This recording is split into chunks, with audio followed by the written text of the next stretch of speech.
Malam ini kota nggak tidur, speaker menyala, jalanan macet, anak-anak muda konvoi pakai truk terbuka, musik DJ remix takbiran menggelegar, orkes campur takbir full set lengkap sama lampu kerlap-kerlip, dan semua orang tersenyum.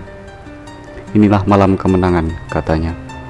Tapi dalam suasana itu ada yang mikir, sebenarnya apa yang kita rayakan malam ini? Kita lihat ke langit, bintang-bintang ada, tapi nggak ada yang merhatiin karena semua mata sibuk ngeliatin lightning buatan. Semua kuping sibuk nangkep bass dari speaker, tapi nggak satu pun mau dengar gema hati sendiri. Kita rame-rame manggil Tuhan, tapi kayaknya kita lebih pengen manggil penonton.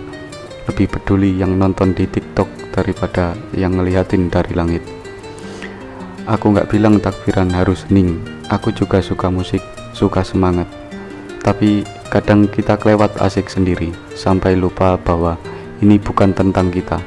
Ini tentang syukur, tentang pulang, tentang hati yang akhirnya balik ke tempat yang benar. Tapi sekarang jadi ajang eksistensi. Coba kita dengerin lagi. Allahu Akbar, Allahu Akbar, La ilaha illallah, Allahu Akbar.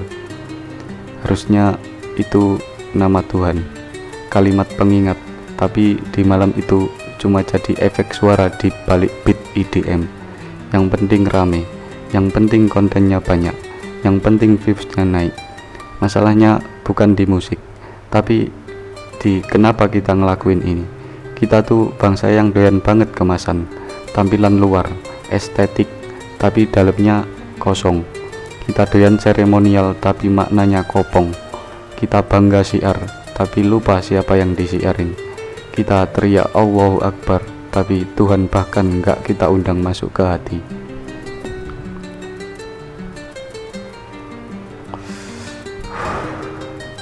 Aku pernah nanya ke bocil yang liatin takbiran rame-rame.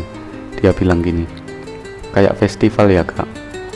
Aku cuma diem, karena ya dia nggak salah. Kita ngubah momen spiritual jadi hiburan jalanan. Kita kira makin heboh makin berkah. Padahal berkah itu bukan soal volume, tapi soal kedalaman. Dan kita udah hilang. Sekarang lihat, ada yang mabuk ikut konvoi, ada yang joget sambil pegang botol, ada yang cuma ikut-ikutan karena takut ketinggalan. Agama kita udah bukan soal hubungan personal sama Tuhan, tapi soal citra sosial. Apa kita kelihatan religius, takut dibilang ketinggalan, kita ngonten atau enggak? Padahal yang paling penting, apakah kita merasa deket beneran enggak sama Tuhan?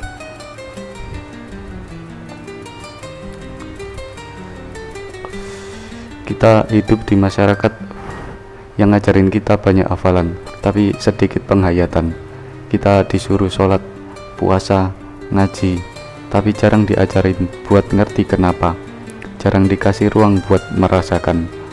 Maka jangan heran kalau akhirnya agama jadi performa, bukan perjalanan. Dan malam ini kita tampil sebaik mungkin, tapi cuma buat dunia, bukan buat yang di atas. Tuhan itu nggak tuli, jadi bassnya nggak usah digeber lagi. Tuhan itu nggak tuli, dia bisa dengar suara hati. Dan Tuhan itu nggak tuli, mungkin hati kita aja yang udah mati.